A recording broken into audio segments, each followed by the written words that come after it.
छिपा हुआ खजाना। अध्याय 2। छिपा हुआ खजाना। एक गरीब किसान था। उसका परिवार बहुत बड़ा तो नहीं था। एक बेटा था और एक बेटी थी। खेत भी कम नहीं थे, किंतु गृहस्थी में खेती बाड़ी से खाने पीने भर का प्रबंध नहीं हो पाता था। रोजाना कोई न कोई चीज़ घटी रहती थी और किसान परेशान रहता था। परेशानी का एक कारण और था। किसान का पड़ोसी सुखी था। उसका परिवार बहुत बड़ा था। खेती उतनी ही थी, किंतु घर भर के लोग दिन भर खूब परिश्रम से खेती के कामों में लगे रहते थे, जिससे उपज खूब होती थी और सब लोग प्रसन्न रहकर काम में लगे रहते थे।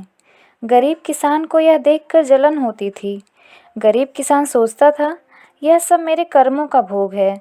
विधाता ने जो गरीबी भाग्य में लिख दी है, उसे कोई दूर नहीं कर सकता। वह टूटे हुए मन से खेतों में काम करता था और सदैव दुखी रहता था। घर के लोग भी दुखी रहते थे।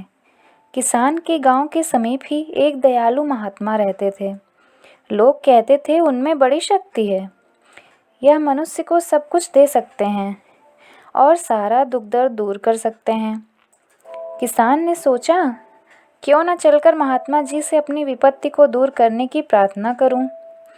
किसान महात्मा जी के पास पहुंचा तो वे अपने आश्रम के सामने छोटे से खेत के टुकड़े में फावड़ा चला रहे थे और पसीने से लथपथ थे।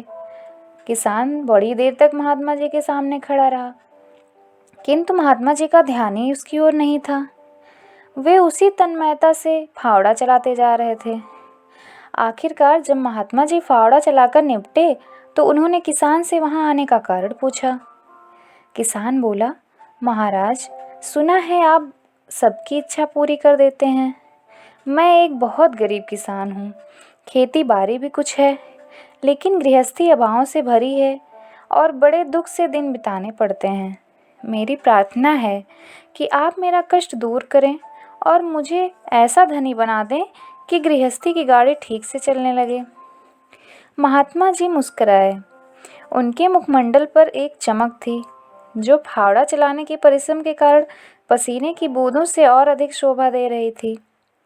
मुख पर सहज प्रसन्नता थी, जो उनके सरल हृदय का परिचय दे रही थी। वे बोले, भाई, मैं देख रहा हूँ कि तुम्हारे पास तो सब कुछ है, किंतु तुम उनका उपयोग नहीं कर रहे हो, इसी से कष्ट उठा रहे हो। किसान बोला, महाराज, मैं सच कह रहा हूँ, आज तो मेरे पास सारे परिवार के खाने भर का भी अन्न नहीं है। महात्मा जी बोले, बेटा, तुम्हारे पास करोड़ों की संपत्ति है और तुम भूखे हो? यह आश्चर्य की बात है। तुम कितने भोले हो, जो इतनी धन संपदा रखते हुए भी मेरे पास दौड़े आए थे। किसान को बड़ा आश्चर्य हुआ। वह सोचने लगा, या तो यह महात्मा जी पागल हैं या सचमुच मेरे घर में कोई गुप्त खजाना गड़ा है जिसका मुझे पता नहीं है। वह थोड़ी देर चुप रहकर हाथ जोड़कर बोला, महाराज, मुझे उस करोड़ों की संपत्ति का पता नहीं है। बड़ी कृपा होगी यदि आप मेरे घर चलकर उसे बता दें कि वह कहाँ छिपा हुआ है। महात्मा जी बोले, बेटा, तुम्हारा वह खजाना तुम्हारे साथ है, वह कहीं छिपा हुआ नहीं है। मैं तो उसे देख रहा हूँ और तुम भी उसे देख रहे हो। किसान हतप्रभ हो गया। वह सोचने लगा, यह महात्मा सचमुच पागल है। दुनिया मूर्ख है जो इसके चक्कर में फंसकर इसके पास अपनी इच्छाओं की पूर्ति के लिए आती है। इस तरह बिना कुछ बोले जब किसान आश्चर्यचकित नेत्रों से महात्मा जी को घूरने लगा, तो महात्मा जी फिर बोले, बेटा, मैं तुमसे तुम्हारा खजाना खरीदना चाहता हूँ, क्योंकि मैं देख रहा हूँ तुमको उसकी सही कीमत नहीं मालूम है। बोलो, क्या तुम अपने खजाने में से कुछ चीज़ें मुझे बेच सकते हो?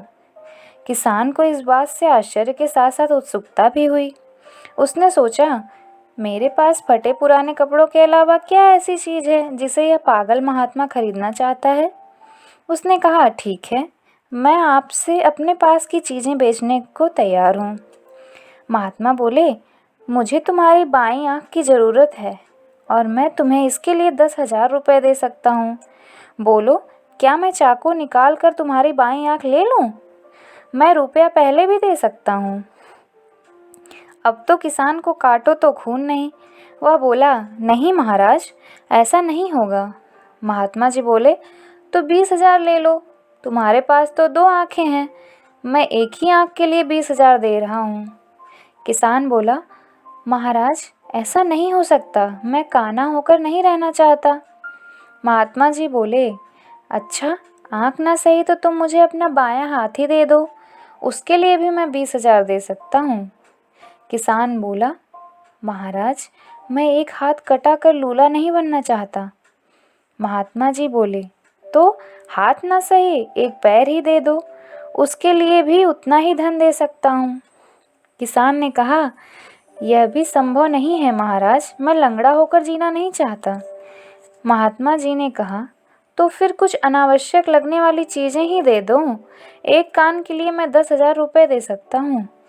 किसान बोला, महाराज यह सब नहीं हो सकता, मुझे 1 रुपये की ज़रूरत नहीं है जो अंगों के बेचने से मिले, इससे अच्छा है कि मैं गरीब ही बना रहूं। महात्मा जी बोले, बेटा तो फिर तुम अपने को गरीब और निर्धन क्यों मानते हो? तुम्हारे पास 2 आँखें हैं, 2 हाथ हैं, 2 पैर हैं, 2 कान हैं, एक नाक है, जीभ है, हृदय है, सबके ऊपर तुम्हारा मन है। इसमें से ऐसा एक भी नहीं है जिसे 20,000 रुपये पाने पर भी तुम बेचना चाहते हो। हिसाब लगाकर देखो तो तुम्हारे पास कितनी मूल्यवान संपदा है, जिसकी ठीक से पहचान भी तुम्हें नहीं है। यदि तुम इन अंगों से ठीक से काम लो तो तुम कभी दुखी नहीं रह सकते। महात्मा जी की यह बात सुनकर किसान को इस बार आश्चर्य नहीं हुआ। उसके भीतर का सोया पुरुषार्थ जाग पड़ा। उसके समूचे शरीर में बिजली की गति के समान स्फूर्ति दौड़ पड़ी और उसके मलिन मुखमंडल पर प्रसन्नता की लहरें दौड़ पड़ी। महात्मा जी के चरणों में सिर झुकाकर वह बोला, महाराज मैं आपके बारे में जैसा सुना था वैसा ही पाया। आपने मुझे मेरा भूला हुआ खजाना बतला दिया। मैं सचमुच अभागा था जो इतने दिनों तक दुख उठाता रहा। आप मुझे आशीर्वाद दें कि मैं अपने इस खजाने का सदुपयोग करूं। महात्मा जी ने गले लगाकर किसान को विदा दी। अपने घर वापस आकर किसान ने अपनी पत्नी और लड़कों को महात्मा जी के साथ हुई बातचीत का सारांश सुनाया और दूसरे दिन से अपने खेतों में तन मन से जुट गया। फिर तो उसकी गरीबी सदा सदा के लिए दूर भाग गई।